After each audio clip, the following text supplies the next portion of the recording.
The Zimbabwean government says Western sanctions against the country are hurting ordinary citizens and it is calling for their removal. The embargoes imposed over 2 decades ago target high-ranking ruling party members and entities linked to the governing ZANU-PF party. Farai Mwakutuya has more from Harare.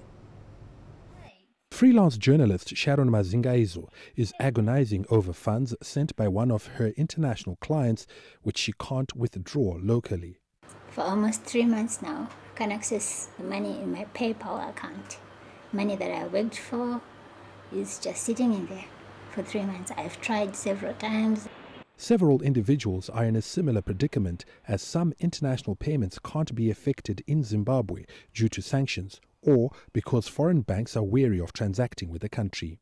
Over the years, local banks have lost international correspondent relationships and have found it difficult to access international credit lines, which has been blamed for holding back Zimbabwe's economic recovery.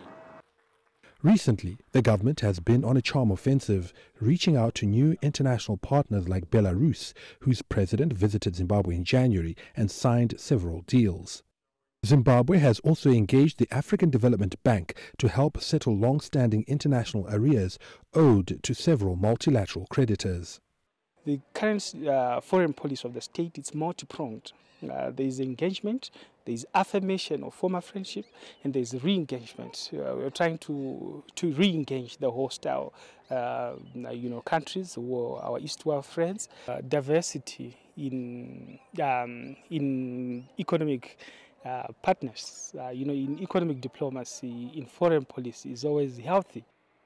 Analysts say the Southern African nation must press on with the re-engagement and attendant reforms.